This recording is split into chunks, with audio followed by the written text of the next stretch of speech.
Okay. All right. Good evening, everyone. I am Kofi Annan, the Social Justice Ministry Servant Leader for First Baptist Church of Vienna. Welcome to another recording episode of Crucial Conversations, where we take one main topic and we kind of delve into it as best we can. With me, as always, is my beautiful wife, Shireen. Hi, everyone. Sheree Manon, member of the First Baptist Church of Vienna Social Justice Ministry. And I am Rashina Drone, the resident millennial and member of First Baptist clergy and staff. And I'm Jaden Say, the resident Gen Z, and I'm coming to you live from the campus of the most illustrious institution on the face of the earth, North Carolina Cultural and Technical State University. All right, all right. With that said, our topic today is how to pay for school. How can we get like you there, Jane? Basically. Yeah. So the topic of student loans has been in the news a lot lately. President Biden has extended the moratorium on paying back student loans several times now. And the Department of Education is going to make another announcement. Many are anticipating that he will extend that moratorium once again on paying back some of these student loans.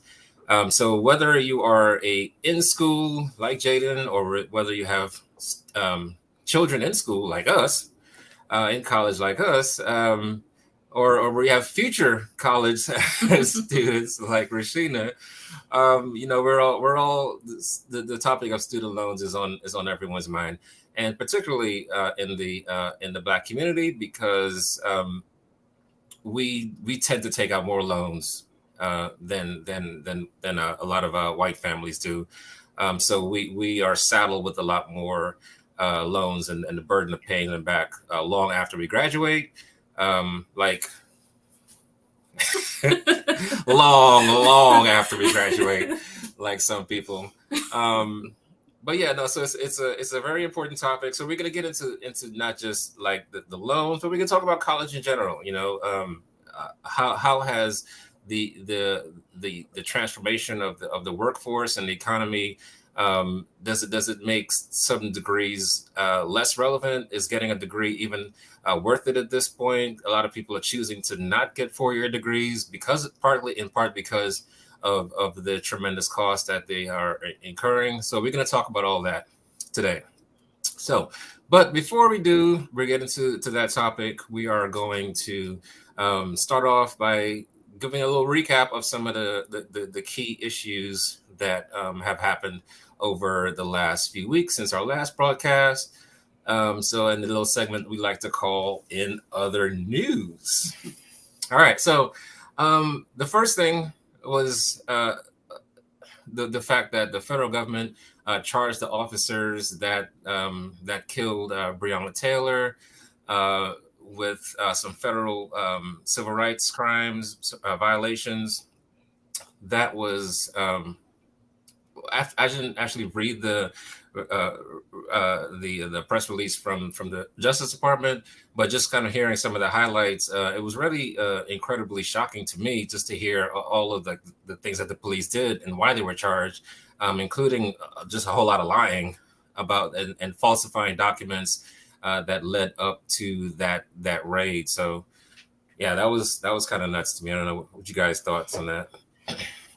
Well, I say, kudos to the feds for making this happen, especially when you kind of get into, as you said, some of the details of what happened and the lying and the falsification of documents. And then if you go down a rabbit hole, which I tend to do sometimes, you go down a certain rabbit hole, and there are people who are saying that there's some conspiracy because they were looking to get this property and properties in that area for a low cost. So there was like it runs deep, the type of corruption that is rumored to be involved with why they were lying in the first place, which had nothing to do with trying to clean up the city and get drugs off the street.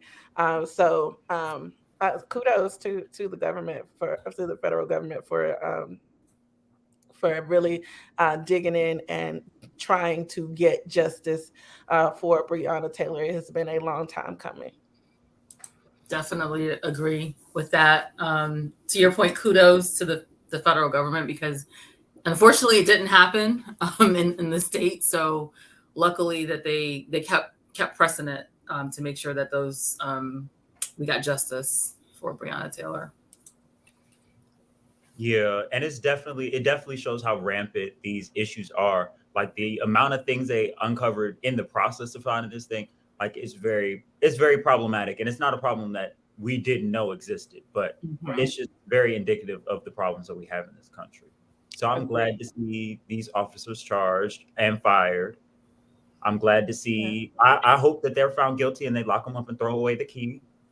And I hope that this will inspire some sort of change, at least in their department. I'm not especially hopeful, but I do hope that this will inspire some positive change in that community and beyond. Mm-hmm.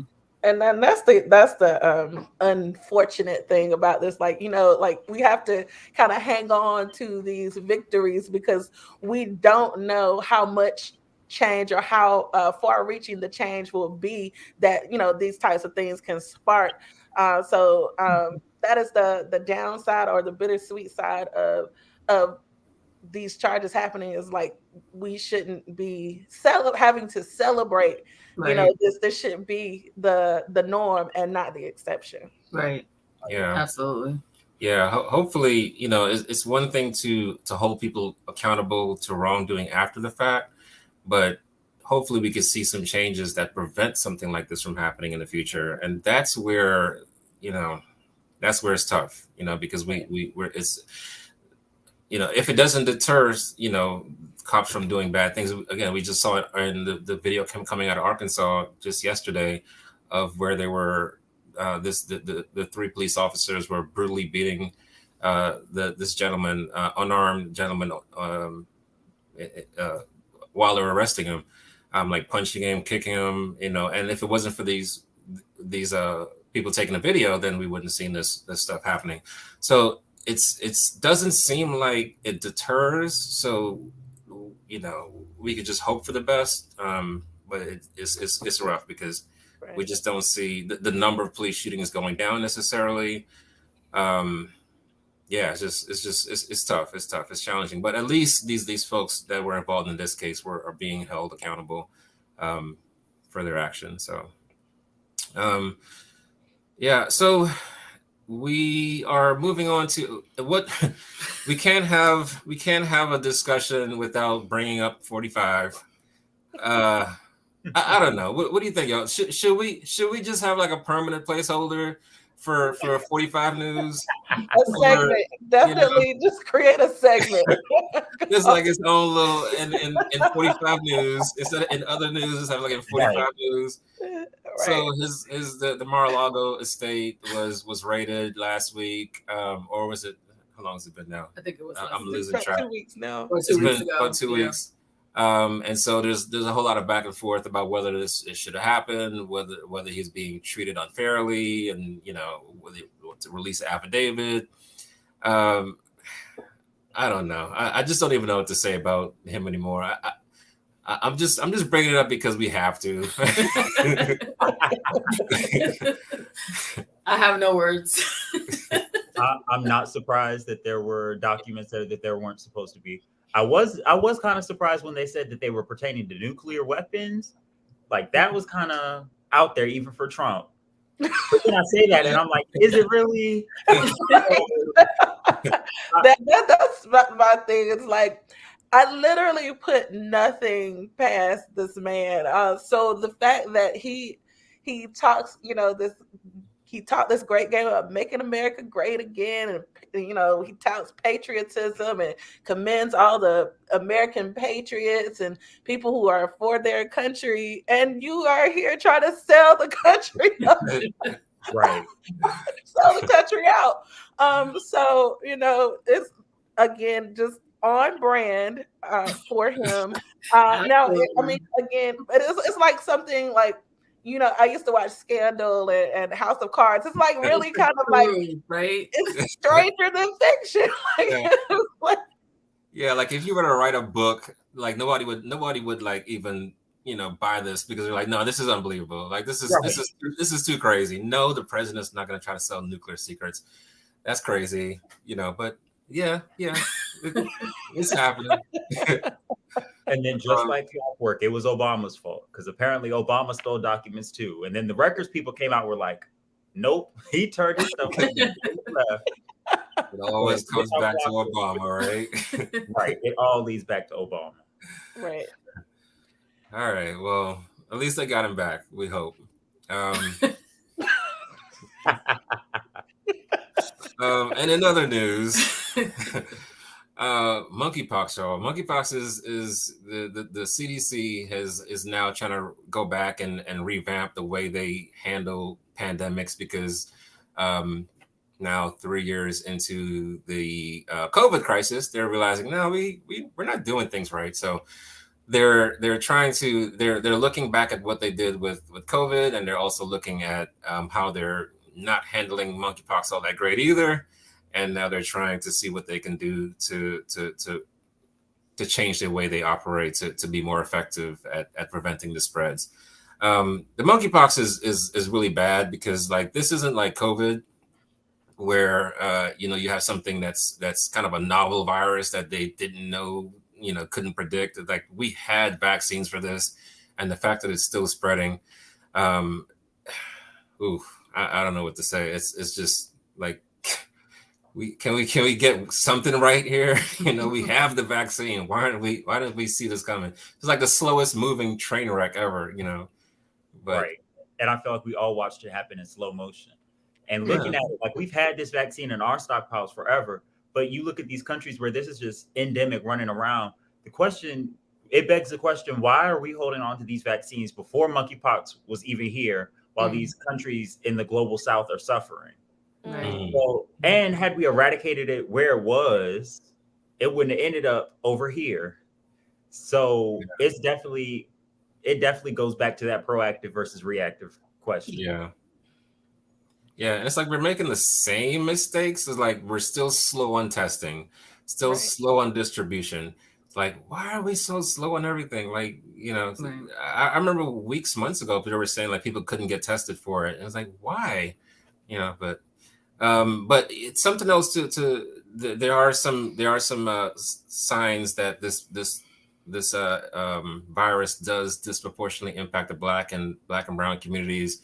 So it is something that, especially for our community, we need to be more cognizant of and be more aware of, and make sure that we're taking proper precautions. So so we just gotta take care of ourselves. In other news, our girl Brittany Griner was sentenced to 9 years in jail. Hopefully, we could work out some kind of a diplomatic solution because y'all know this is not just about her. Right.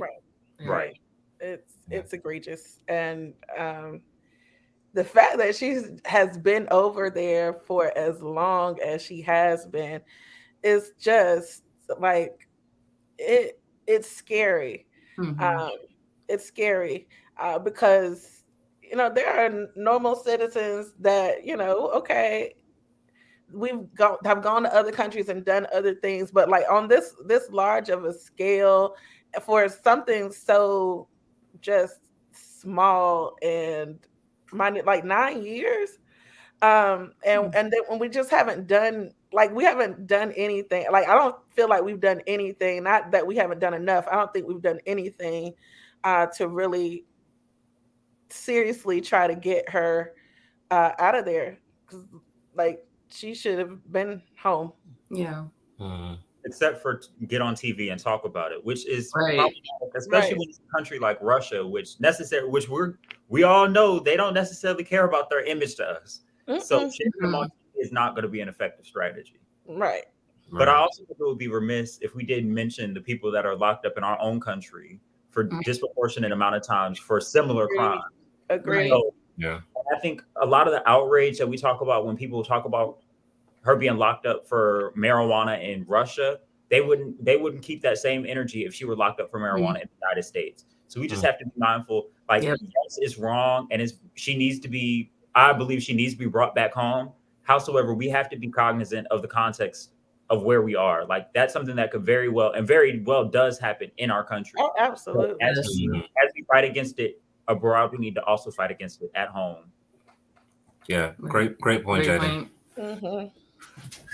Yes, sir. All right, moving along. And in other news, we have this is the first week of kids going back to school here in Virginia. However, they are, like everywhere else in the country, we are struggling with a teacher shortage.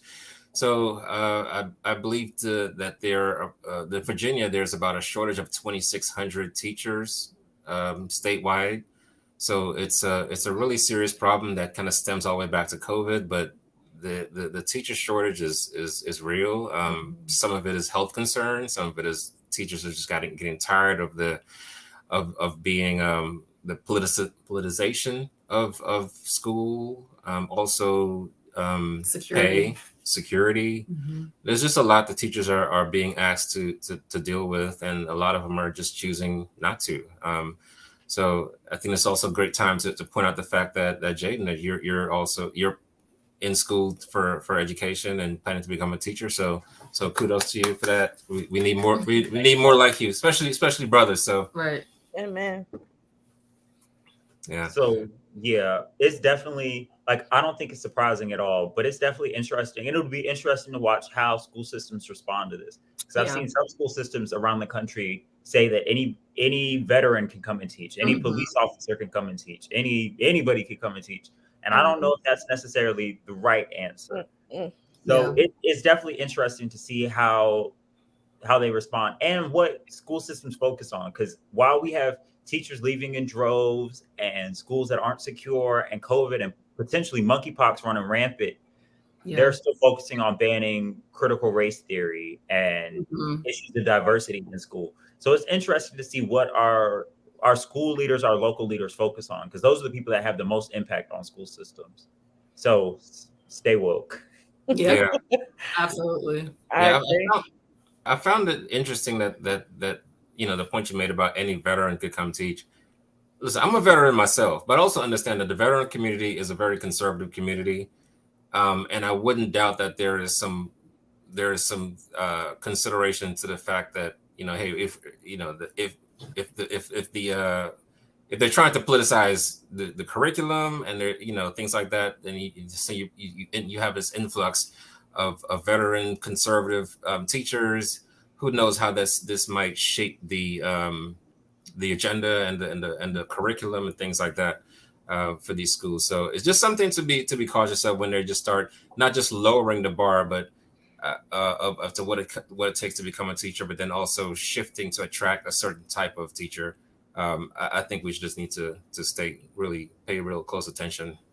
Yeah, and I also think the quality of education is a huge concern, right? Where you're lowering the standards so much that that's definitely something we have to keep our eye on in the schools. I also saw that in some state, I don't know if it was Chicago, some place, they were so short that they were lowering the amount of hours of school. They were going 4 days a week instead of 5 days a week, just because they had to do something to address the shortage. So I think quality is definitely something that needs to be focused on as we continue to experience these shortages. Yeah, and quick plug for our next month's program, which is going to be about school curriculum. So as we're talking about this, we're talking about equity in school curriculum.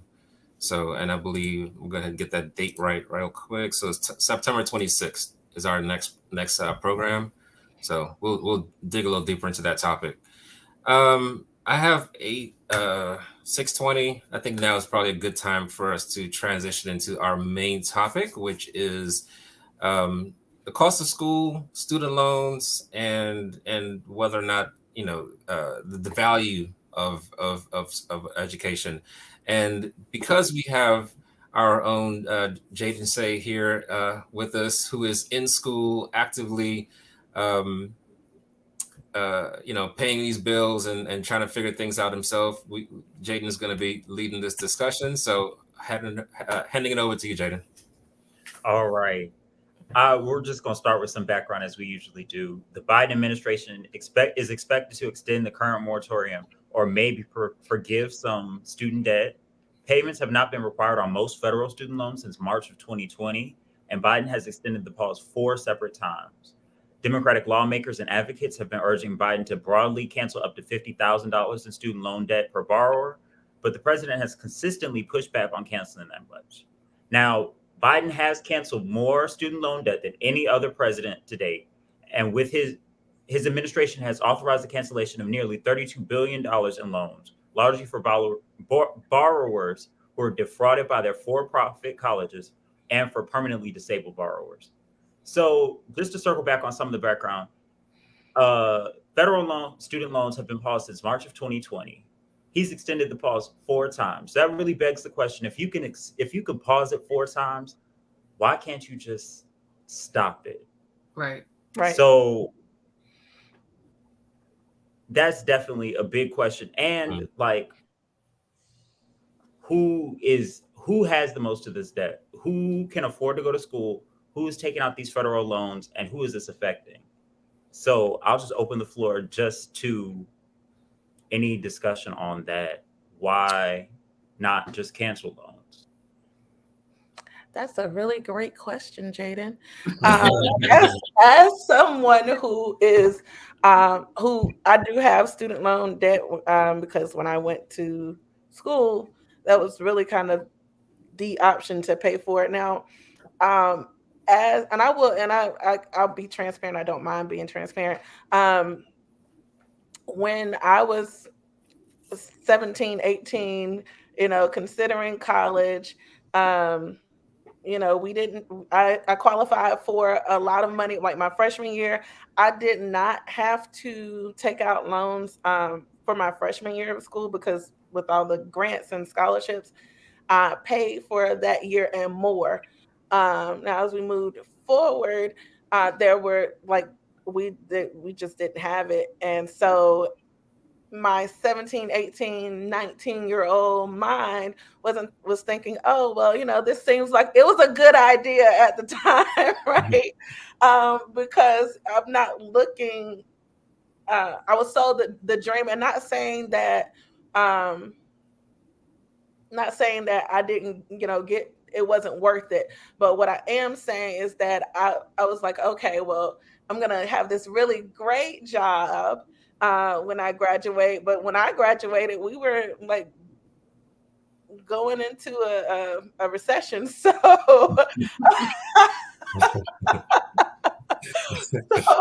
and when you don't have specific degrees, like a degree in education where you narrowly focus on this is what I can do with this degree, or something like nursing or engineering, or degrees where you get actual skills to do jobs, then yes, the world is your oyster, but also yeah, what are you gonna do? So for me, if I had to do it over again, I think that if you're going to have to take loans out to go to school, then you need to have something where this is a specific skill area, and exactly what the pay range is, what you can afford, and don't borrow more than you need, because that's how we really kind of got into this crisis, along with the for-profit industry as well. And I used to work in for-profit education, so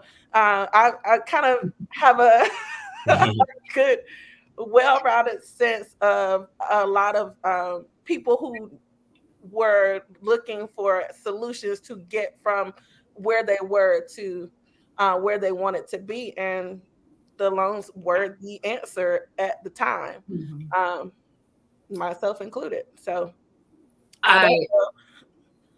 I don't. Oh, so I'm sorry. Go ahead.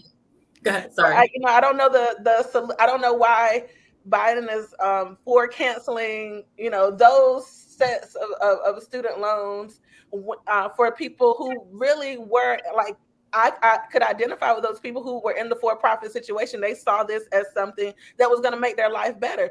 Mm-hmm. People who went to traditional colleges, the same, like it's the exact same problem. And as an African American,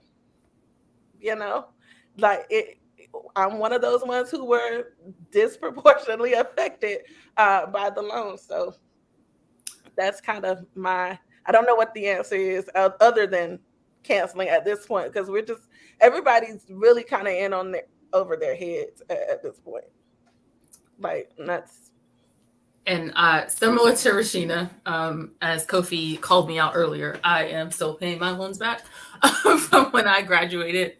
And I wish I had made smarter decisions. As you point out, 17, 18-year-old, you have a lot of, hopes, ambitions, and dreams. But I do think that more could be done to educate high schoolers about decisions they're making.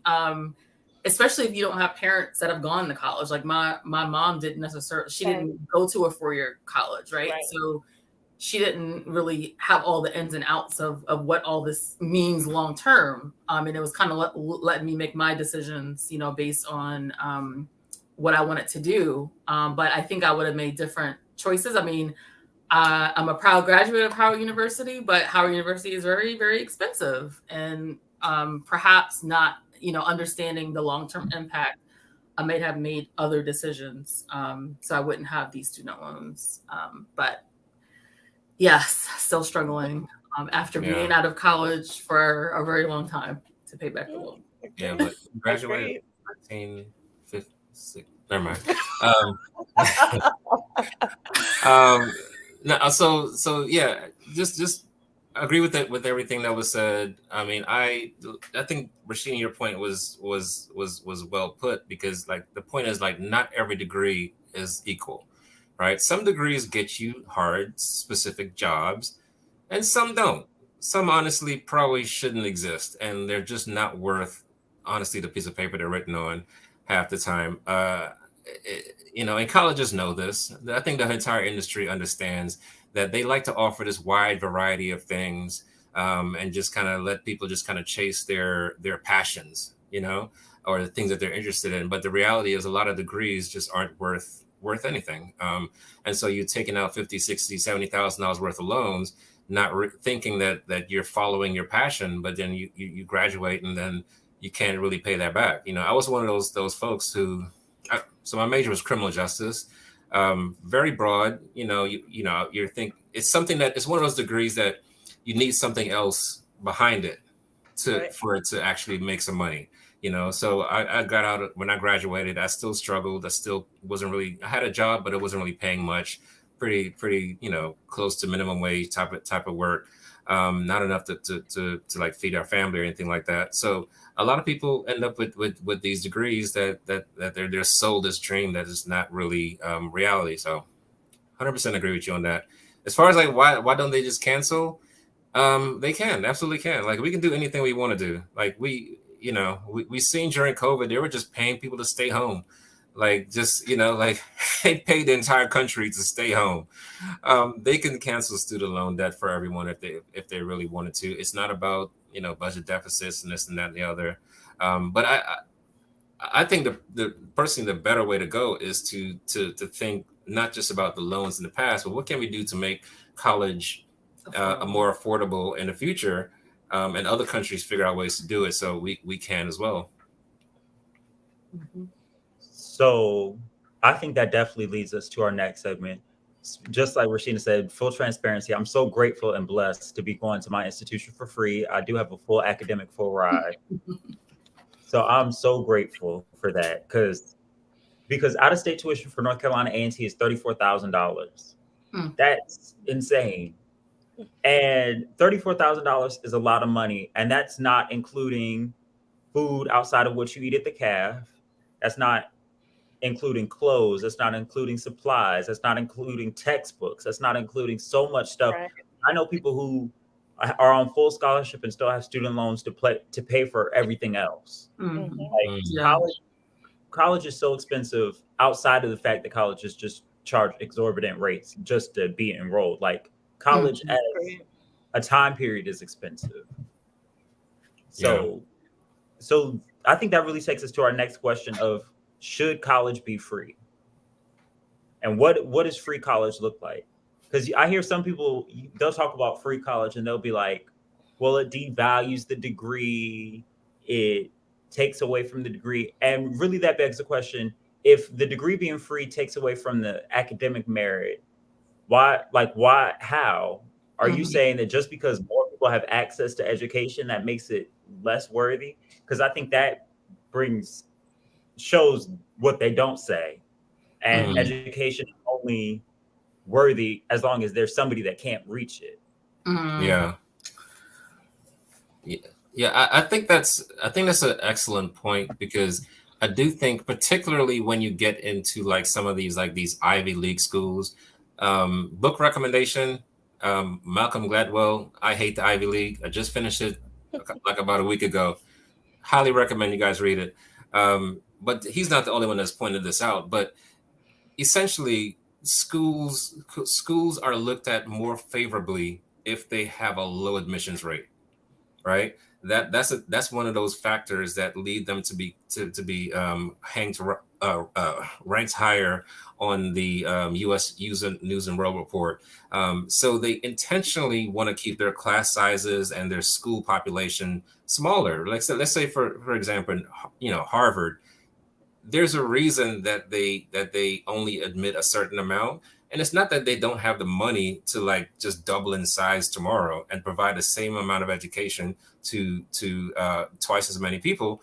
They just choose not to, because it's looked at like, oh, well, these are the elite people and we rejected everyone else, And so that same culture and that same mindset kind of permeates throughout the entire educational system.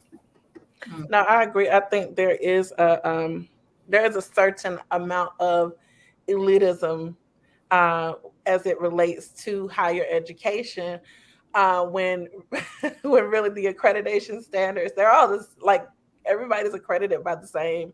When you get into traditional schools, the same regional accrediting bodies, and so they're all held to these certain standards. But you get into the elitism of, let me go to this college because there's a certain amount of prestige that is associated with it, when the same English 101 class taught at the community college is the same 101 class that they're teaching else, everywhere else. And so you really, it always comes back down to money, and I think and power and control. That is if you follow where the money is or where the power is, then there are your answers, and I think that's especially true for higher education, because a lot of these colleges, depending, especially like the state schools and the schools with big sports programs, their sports programs are paying a majority of their bills. It's not the tuition. And so, and people and their endowments. And I think it's hilarious that, because I used to work in the for-profit industry, and I always thought it was funny how people would demonize the for-profit industry, and there was a certain amount of corruption going on there too. But the nonprofit schools or the state schools or your Harvards, it's all like they're all in it to make money. They're like nobody's not in the college business to not make money. It's like that's that is the goal. And so I think that we just need to kind of keep that in our minds when we start thinking about elitism and what I graduated from this place to that place. Like they're all in it to make money. They all want your money. And yes, there is a certain amount of prestige that goes along with it, but it's all fake. Like it's smoke and mirrors. And I can speak a little off topic a little bit, but I've been in HR for 20 something years. And when I'm looking to bring in talent, I don't really care what school someone's gone to be honest with you. If they have the requirements that we need to fill the job, that's who we're bringing in. We're bringing in the best candidate. So not saying that it doesn't happen where, if you've gone to a certain schools, managers may prefer certain degrees from different schools over others. But from an HR perspective, when we're trying to get candidates through the door, I'm not just, looking at what school you went to. Right. Yeah, I mean, and I would imagine that honestly, after like maybe a year or two after I graduated college, nobody cared where I went to school, because at that point, the only thing that really matters is your experience, right? Your experience will trump your education a few years after you graduate. So it doesn't really make that much difference. Like, it's certainly not enough for you to take on a massive amount of debt. Right. It's like if you can get through college and and it's a school that you like, and you don't have to like take on $50,000 worth of debt, and you're having a good time, great. But if it's a matter of you choosing to just kind of go to a more affordable school, trust me, no one will care once you graduate. Absolutely. And I think that is the thing that more people are starting to realize as we kind of grow and we get access to more information, is that nobody and that's kind of where I was in high school. Like it mattered to me, right. Like, oh, where are you going to school? Like, I want to make sure it's a good school, but as I've gotten older, obviously I realized like it doesn't matter. And so now I'm getting a master's degree, and my Master of Divinity, and I'm getting it from Liberty. Don't shoot. But no judgment, no judgment. But my major deciding factor, even we have all of the philosophical differences with their what they believe and what I believe, all of those things. But for the degree that I wanted, they were cheap, and that to me, like, that was the major deciding. Well, they were cheap and it was online, but the money was a major deciding factor for me. They just were not competing with the other schools. Like it was a $40,000 price difference. So like I just could not, in good conscience, knowing what I know now, like I just couldn't. I was like, I can't. I can't just pay all that money when I'm gonna say, again, same accreditation. Like I can sell myself and my skills and what I believe, and I can think for myself. I'm not gonna just, because I went here, this is how I think.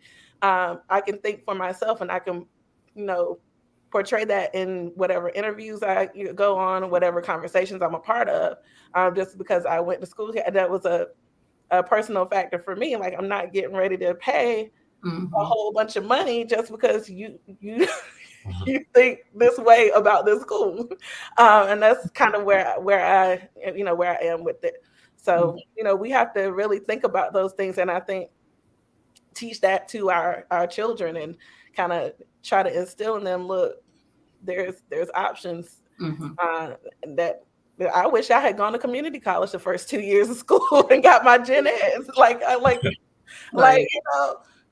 would have, like, if I had to do it all over again, that's what I would have done. But learn. Yeah, and so Jaden, I mean, I'm sure if you haven't started to see it already, a lot of the people that you started school with and aren't going to be able to graduate, and a lot of it is because of financial reasons. It's one thing that they admit all these freshmen, but as they go on, a good 25% of them won't make it, and it's because they can't afford it. So I think we've all seen that. So it's kind of sad that we don't do that. So when I say like other countries figure out a way to make it cheap, or if not free, very, very affordable.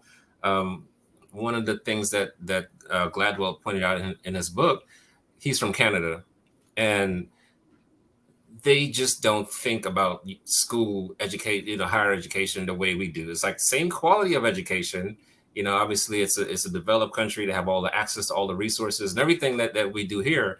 But I think he said he paid like hundreds of dollars to go to school, right? Like it was that much cheaper to go to college, and it wasn't even like a big deal. It was like he had like 4 choices. There wasn't like all this hoopla about standardized testing. There wasn't this, that, and the other. It was just like, yeah, you want to go to school? Yeah, we'll make it easy for you to go to school, right? And so we as a nation really should just switch the way we think about higher education, because what we're actually doing is really just eliminating a huge segment of the population from the workforce by making it hard to get into college, and B, like, we need to start thinking about, well, should we even require college degrees for everything? Like, everything requires a college degree. A lot of it, you really don't need it. It's just there because it's out of habit, or maybe the workforce is in cahoots with the college industry. I don't know, but capitalism. It's capitalism. To that point, though, there are some companies that are relooking at the degree requirements, especially for entry level positions. So, in a position I had a couple of jobs ago, we kind of did a pilot where we looked at entry level software engineers and said, do they really need? Because we were having problems getting people. For the salary we were trying to pay entry level people. They were looking for people that have 4-year degrees were looking for a whole lot more money. So we had to rethink, okay, so what creative things can we do for this job? So we actually did a pilot, and there's a school in Tyson's Corner called Coding Dojo, where they do like this 18-month boot camp for software engineers. So we started hiring from the boot camp and realized that some of those individuals that were fresh out of boot camp were higher skilled than some of our degreed employees, because they had all the new fresh technology, in their back pocket. So definitely, I think companies are starting to reimagine, especially for those entry level jobs. How can we be more creative with, getting that workforce in? And hopefully, maybe this is something that the federal government could adopt. I think the federal government, it'll take companies like the federal or organizations or whatever, like the federal government or Google or really big behemoth type of organizations, to say, you know what, we don't need a college degree for this. So, I know this conversation is about debt, but like, maybe some of these people wouldn't necessarily feel compelled to take on all this debt if we just stop making it a requirement. And if the federal government was to really examine where they really need to make degrees a requirement, that would help to shift the direction of how we do things. And but I think that that's an excellent point, because if you go back to the 40s and 50s, 60s, 70s, people were able to get entry level jobs and work their way up to positions and make a middle class income without having to have a degree. And it seems that the more we advance in technology, the more money these schools started to make. They were like, oh, well, we can require more education and pay these people less, and that's going to decrease the amount that we have to delve out to people. And I think it's just, why is it that it was not necessary for people in other generations to not have a degree and still be able to earn a living for their family, still be able to work their way up the career ladder without having a degree, as opposed to now? Like, what is the difference between then and now? And I think that a part of it is more Black and brown people having access to education now. And so, okay, what can we do to make it harder for people of color to advance in this in the world? And so I think that I will always go back to racism and money where these problems stem from, because it's all systemic. And so I think that plays a big role in it. And many of the people who are making these requirements for college degrees either aren't college educated or are like this first generation kid, like the kids of people who got these jobs and had these high positions without college degrees. Right. So good point. Yeah. So the other section I did want to touch on is, I feel like we also need to educate on other options. Like I have a good friend who out of high school, he started a welding apprenticeship, and he'll be making six figures in 5 years when most of the people that I'm in school with today will have six figures in debt. Right. That's a great point. Yeah. I think that's another point as well. Like, I think as Black people, we has been behind for so long that we see, oh well, other people were advancing because they were getting these degrees, and so we kind of have started to try to change those generational curses and say, hey, education is the key. You need to get yourself educated, and as we should, but formal higher education is not the only way to get educated, and it's not the only way to build a successful income and a great life for yourself and for your family or your future family.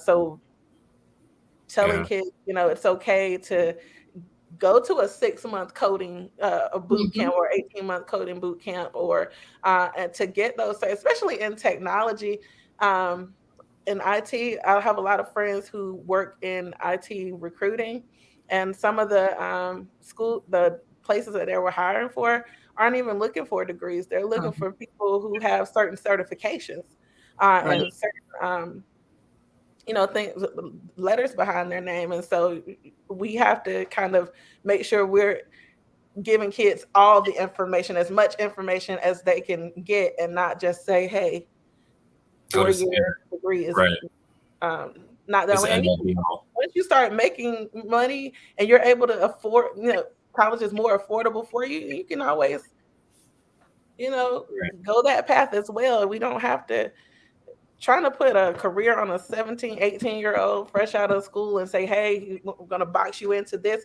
That can be stressful. I know a young lady right now who is from her junior year in high school. Her anxiety is up here. She's like, I don't know what I want to do with my life, but I feel like I have to go to college. And I'm like, okay, well, you don't have to, right away. Like, you don't have to make a decision, right? But we put the pressure on people to make these kids to make them feel like they need to have their life plan figured out when they're 18. Like, I'm 40 and I'm still figuring out my life plan.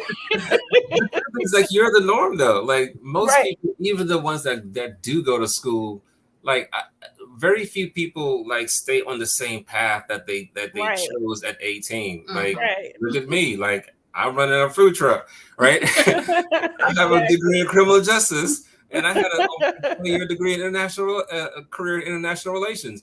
Like you can pivot. Like and most people will pivot. Like this idea of like you decide what you want to do when you graduate high school, and then that's it. Like it's a really a false notion that we put on ourselves and our kids, and I guess society has kind of brought us up to think that way. And but yeah, so we're not saying that education is bad. Right. Don't send a hate mail. Right. Disclaimer. I forgot the disclaimer. Don't send hate mail to the church. We appreciate and value education. We all got degrees in here.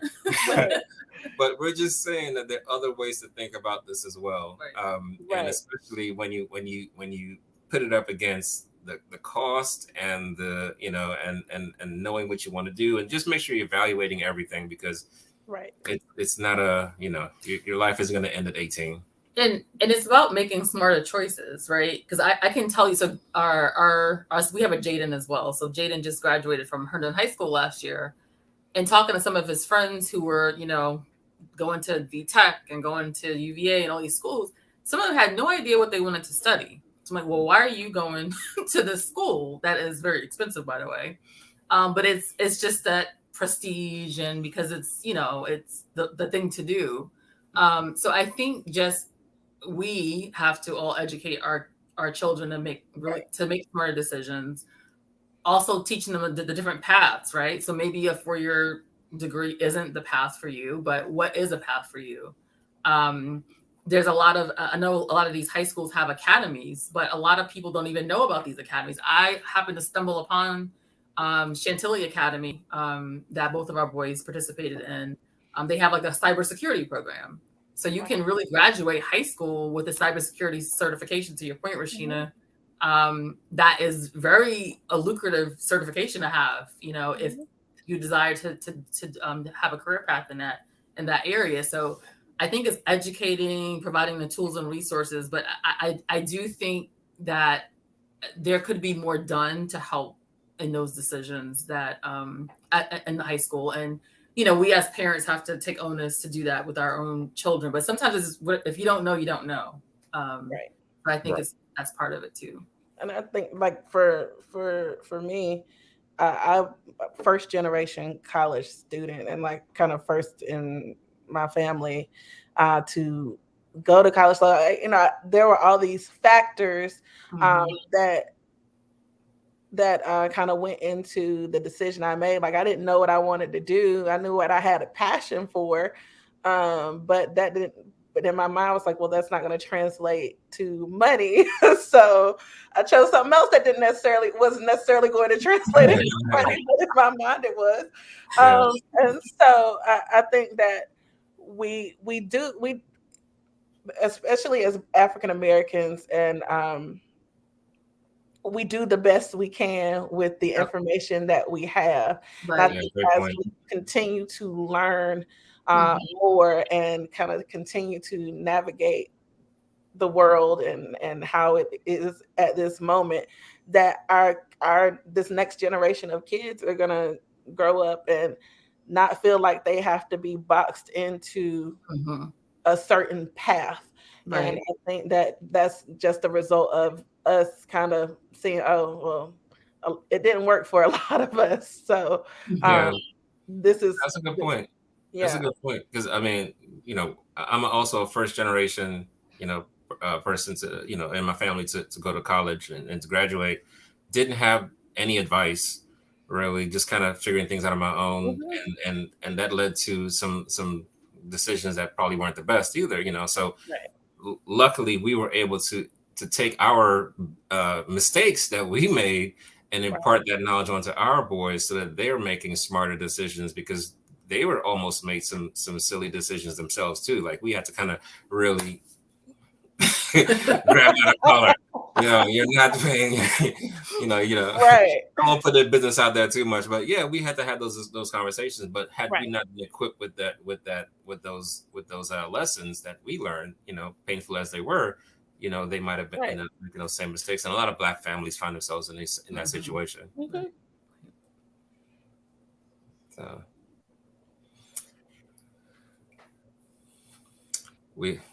Well, we are almost at the end of our time, and we did have a bonus question that I said we had to throw in, and that's the HBCU versus PWI debate.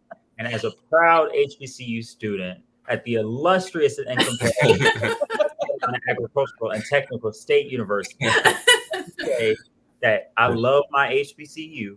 Howsoever, I don't love my HBCU enough that if I was out paying for it, I would probably be at the PWI that was giving me more money. I'm grateful that I'm one of the few students at my HBCU. Like I'm one of 55 students in my class that has a full ride. So I'm in the very, very small minority. So I'm very grateful. Now there are other students that have full rides through other programs, but I'm one of the 55 honors program full ride students for my class. So I'm so grateful to be in that number. Howsoever, there were PWIs that were offering me money, and if it were the offering me 80,000 versus the HBCU that's offering nothing, I might have just ended up at a PWI. Ain't nothing wrong with it. Ain't nothing wrong with it. Smart man.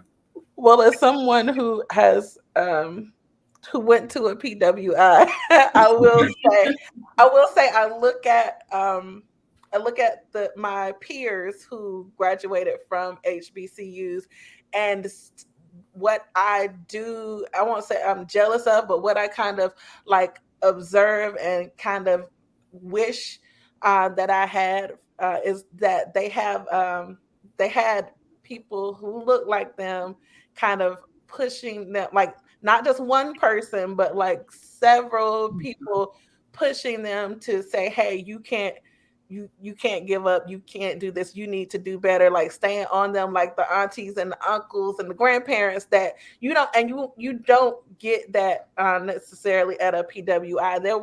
There were certain people that were there because they had to have a certain number. and those people were really great, and I am grateful to those. But just to have an entire school where everybody is working toward the same goal, everybody looks like you, and they want to see you. They want to see you do well. They care about whether you do. I want to say, because of course at the PWI they want to see you do well, but it's not the same level of care. And so I will say that was something I feel like I saw with a lot of my peers who have that. They have the networks and the people that are that still look out for them in that way. And so I will say to that point, and of course the culture is different. We did our best with the BSU student union and the other organizations. We did our best to create that experience. And we had our little niche, our little 10% of the population. we banded together, but that richness and culture, and just that sense of community at a larger scale. I think that would, if I missed something from going to an HBCU, that's what it would be. Well, shout out to my HBCU, Tennessee State University. No regrets. Had a great time, and the Army paid for it, so he has no. So yeah, I had those student loans. That made a big difference. Why I ended up there. So who knows where I would have been? Might have been at a PWI myself. But yeah. And I'm biased, of course. I attended the HU, Howard University. I had to throw that in there. Sorry, anybody from Hampton that's listening, but we are the HU. And to everything Rashina said, the culture, the experience, even though I do have student loans I'm paying back, I wouldn't trade the experience for anything in the world. And yeah. All right.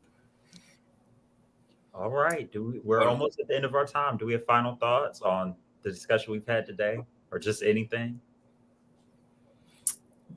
I think we covered a lot. This was a great conversation, very rich conversation. Just encouraging everybody to be smart. Let's encourage our federal government to make smarter decisions as to how we think about education. So it's not just on us; it's also up to our leaders to put into place policies that encourage people to not go into all this incredible debt. And they can do it from a lot of different ways. And one of those ways is to pay off loans. One of those ways is to make college more affordable. And another way is, like we mentioned, is to not require college degrees for everything. I think we have an opportunity to really examine this whole system of higher education and how we think about higher education in general in America. So let's encourage our leaders to do better. Agreed. I agree. Certainly encourage our leaders to do better, educate our kids on all of their options. And I mean, and at the end of the day, if we all have to make the decisions that we feel are going to be best for our lives, our families, our situations. And so we just hope that the government will hear that. And I applaud them for making education accessible to a lot of people who would not otherwise have had access to education. But we can improve on how we make that education accessible. Yes. And on top of everything, we just have to remind people and remind ourselves to stay woke, to not walk through life with closed eyes, and to remember everything that's going on around us, and try to do better for the ones that are coming after us. Well, we are so grateful for you all joining us tonight for another episode of Candid Conversations. We hope that you enjoy the discussion. As we said earlier, if you have any hate comments, don't send it to the church, send it to us directly. Even though we still don't give any contact information. So just keep the thoughts to yourself. You can DM us on our socials, okay? That's right. And thank you, Stephanie, for tuning in and chiming in on the conversation. Invite other people to. We invite all of you all to do that as well as we have our next conversation. Absolutely. All right. September 26th. Tune in. Bye, everyone. Bye. Okay.